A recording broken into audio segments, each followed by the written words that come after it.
पीले दांत वाली बहू। रंजना कभी ब्रश नहीं करती थी।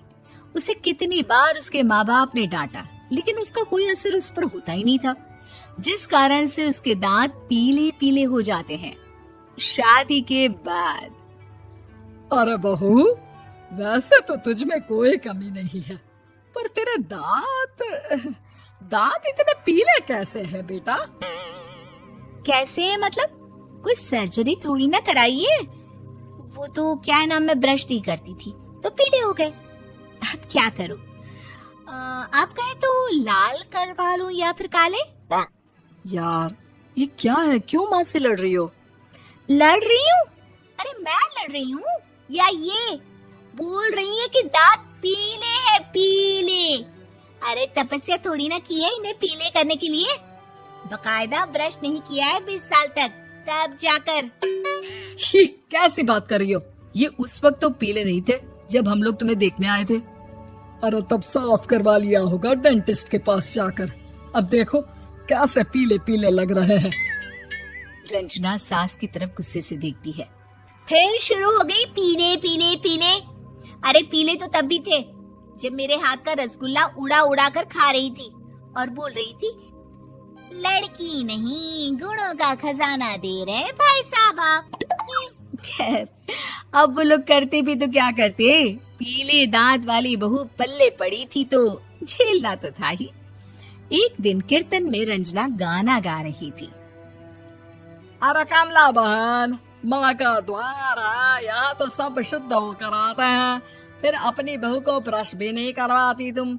दूर से पीले पीले दांत भक्ति में बाधा उत्पन्न कर रहे हैं। अरे कोई 2 साल के बच्चे थोड़ी ना लेकर आई हूँ मैं बहू बनाकर।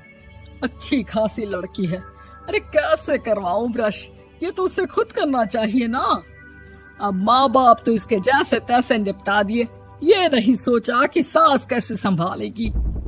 सास बहू को लेकर घर आ जाती है, लेकिन सोच लेती है कि अब इसे लेकर कहीं नहीं जाएगी। अगले रोज बहू कहती है, अरे क्या हो गया, मंदिर नहीं जाना क्या? कीर्तन का वक्त हो रहा है। मेरी मधुर वाणी से कान्हा जी जागते हैं और सोते हैं। आप तो जानती है ना उनकी भक्ति में कितना मन लगता है मेरा। वो क्या है ना, तबीयत ठीक नहीं लग रही है मेरी, आराम करूंगी मैं। तबीयत ठीक नहीं लग रही? अभी तो मिथुन के गाने पर नाच रही थी आप, और अब बोल रही है कि तबीयत ठीक नहीं लग रही। अरे भक्ति में मन लगा लो सासू माँ, ऊपर जाना है, क्या मुंह दिखाओगी आप? हाँ? सास को बहू की बात पर गुस्सा आ जाता है। मैं क्या मुंह दिखाऊंगी, इसकी चिंता तो ना कर, समझी? अपने मुंह की चिंता कर, जो ये पीले पीले दांत लेकर हर जगह पहुंच जाती है। पता है लोग कितना मजाक बनाते हैं। ना जी ना, मैं नहीं जाना कहीं तेरे साथ। तो ये बात है। कोई ना, मत जाओ, मैं अपने कमरे में ही बैठकर भक्ति कर लूंगी। ऊपर वाला दांत थोड़ी ना देखता है, मन देखता है, भावना देखता है। और अरे बस बस, तू सब कुछ दिखा, बस ये सफेद चमकदार दांत ना दिखाना किसी को, है? जा यहाँ से। बहू को सास की बात का कोई फर्क नहीं पड़ता। वो तो जैसी थी वैसी ही रह जाती है। सुबह नहाकर किचन में खाना बनाना, फिर खाना खाना, कीर्तन भजन करना और सो जाना। एक दिन, माँ जी मैं सहेली के घर जा रही हूँ, शाम को लेट आऊंगी। हाँ, तो जाना, मैंने कौन सा तेरी आरती करनी है घर पर बैठकर। रंजना सहेली के घर जाती है, जहाँ वो पार्टी में जाने की तैयारी कर रही होती है। अरे शिखा, कहाँ जाने की तैयारी कर रही है? मैं गलत वक्त पर आ गई क्या? अरे नहीं यार, उल्टा सही वक्त पर आई है। मैंने ये साड़ी और ज्वेलरी निकाली है यार, शाम को इनके ऑफिस की एक पार्टी में जाना है। बताना कैसा लग रहा है ये सब? नहीं यार, इस ड्रेस के साथ तो वो वाली ज्वेलरी अच्छी लगेगी। हाँ, सही बोल रही है, मैंने ध्यान ही नहीं दिया। वैसे तो हमेशा से मस्त फैशन सेंस रखती है। तो बड़ा जाती होगी ना पति के साथ पार्टी में। रंजना कुछ नहीं बोलती, बस सोचती है कि यार काश ये बात सही हो जाती, पर मैं क्यों नहीं जाती पार्टी में? क्या इन लोगों की कोई पार्टी होती नहीं होगी? रंजना घर आती है और रात में पति से सवाल करती है, एक बात बताइए, आप मुझे किसी पार्टी में क्यों नहीं ले जाते? क्या आपके यहाँ ऑफिस में पार्टी नहीं होती? पति बेचारा क्या कहता कि दांत पीले हैं तुम्हारे इसलिए। अरे कोई पार्टी होती नहीं हम लोगों के ऑफिस में, तो कहाँ से लेकर जाऊं? और मार्केट, मॉल, कहीं वीकेंड घूमना, कहीं तो। अरे यार सारे हफ्ते में एक छुट्टी मिलती है, तो सोचता हूँ कि आराम ही कर लूं। क्यों?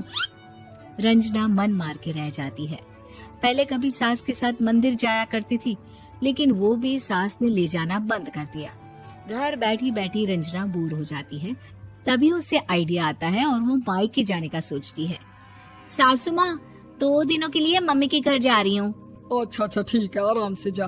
और हाँ, माँ से कुछ अच्छी आदत सीख कर आना कि कैसे शरीर के हर भाग की तरह दांतों की सफाई भी जरूरी होती है, समझी?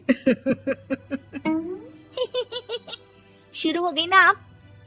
वो लोग आपकी तरह नहीं है कि छोटी छोटी बात का बतंगड़ बना दे। उन लोगों के लिए मैं मायने रखती हूँ, ना कि मेरे पीले पीले दांत। रंजना माँ को बिना बताए उन लोगों को सरप्राइज देती है, लेकिन जैसे ही वो दरवाजे पर पहुंचती है, अंदर देखती है कि घर वाले कहीं जा रहे होते हैं। अब माँ, काश रंजना दीदी के दांतों वाली प्रॉब्लम नहीं होती, तो वो भी हम लोगों के साथ चलती ना बुआ जी की बेटी की शादी में।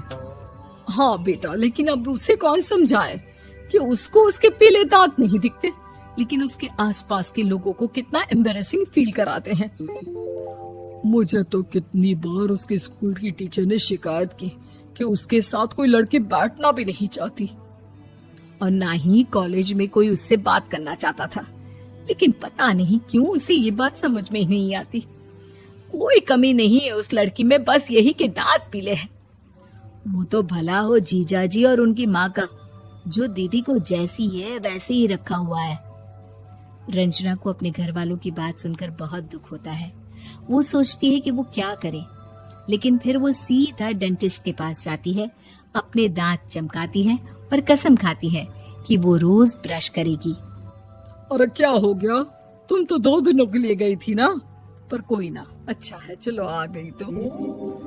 रंजना सास के सामने आकर खड़ी हो जाती है और पूरी स्माइल करती है, उसके चमकदार दांतों को दिखाती हुई। है? चले मंदिर।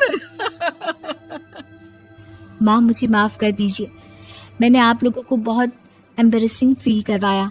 मैं आज से रोज ब्रश करूंगी।